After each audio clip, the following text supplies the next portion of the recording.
Kame pamuwe, moshuwana sheju, kara onokoto ka ole hamesereko. It's not a takeoff for better solution, because it's a democratic country. It's not a takeoff for better solution, because it's a democratic country.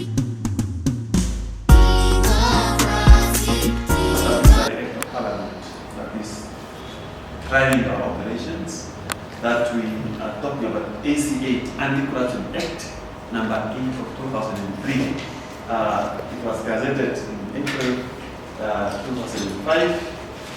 The responsibility of this institution is to spearhead the fight against corruption, meaning that we are on a steering. That's why we have also civil societies doing their part. That's why we have also other institutions that are also doing their part. We are spearheading this fight. And therefore, the whole Anti-Corruption Commission came operational in February 2006 after it was inaugurated by President Mahamba, who was head of state by then. The ACC is headed by the Director General, Mr. Paulus Noah. He is very popular, and he is deputized by the Deputy Director General.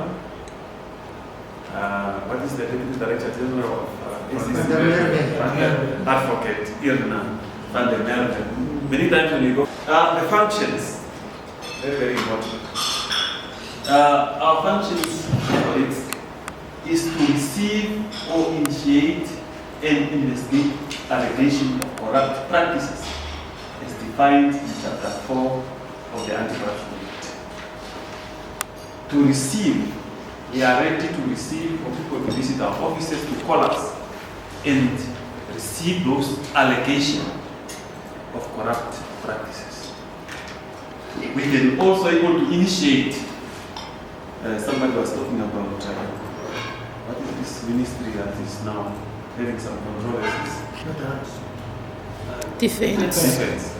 If a certain ministry is popping on and on after some time and then in the newspaper or maybe through civil society, we can able to initiate our own investigation just for us to find. We will ask them actually that, is this what is going on here, appearing in this newspaper A, B, C, D? Can you be able to see your files and everything that is going on here?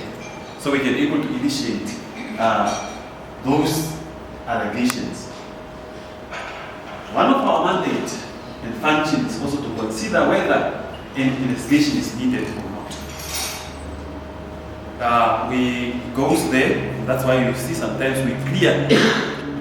We say there is not an element of corruption in this case that is appearing on and off. And I think that's where also sometimes the public say, we are not doing enough. Maybe yes, we are not doing enough. But at some points, some cases does not contain strong element of corruption per se. But it could be that the element of crime is there. Now we are going to look at the general definition of corruption. The abuse of entrusted power for private and personal advantage.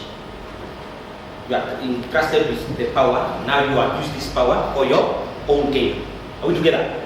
Yes. Okay. Giving or obtaining advantage through means which is illegitimate, immoral, inconsistent with one duties and the right of others. You know, just the same explanation. Okay. But the World Bank defined corruption a little bit differently, but it's almost the same concept, the same explanation. Corruption is defined as abuse of power for personal gain. It includes behavior that may involve fraud. She spoke about fraud, theft, misuse of position. This one is very rare, but it's common. Misuse of position or authority. Other acts that are unacceptable to the organization, which may cause loss to the organization, its client, the general public, dishonesty. Someone mentioned dishonesty.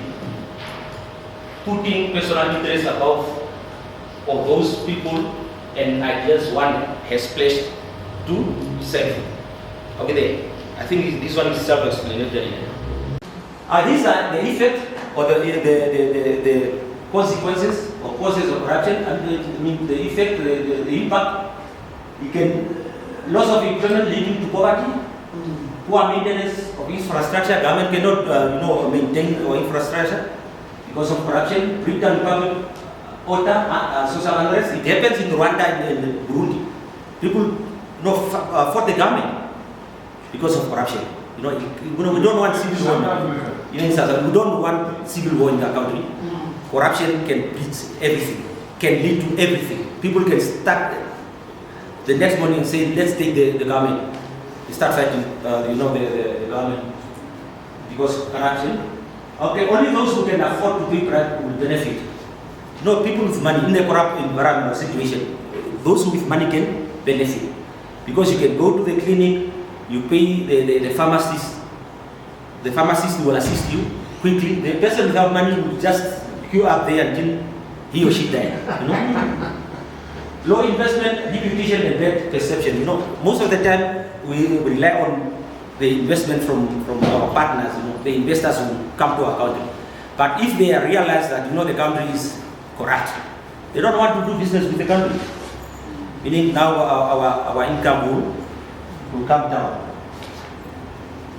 Yeah, this is the just challenges faced by anti-corruption to curb corruption. Complicity of corrupt cases. Sometimes some cases by nature they are very complex, like fish roll.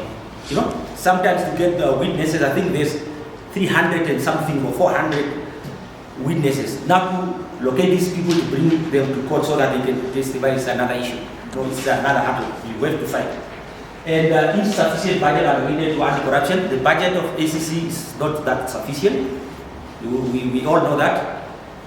Another one, lack of manpower. We are very few. The whole ACC we are 89, the whole country.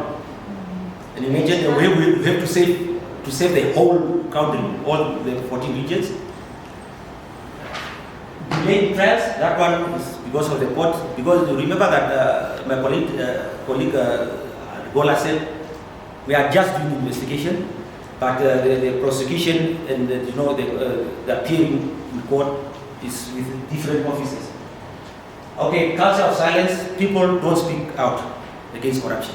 A civil society organization, colleagues, encourage people, tell them once they spot corruption or hear about corruption, they must come forth and report it. Report corruption, colleagues.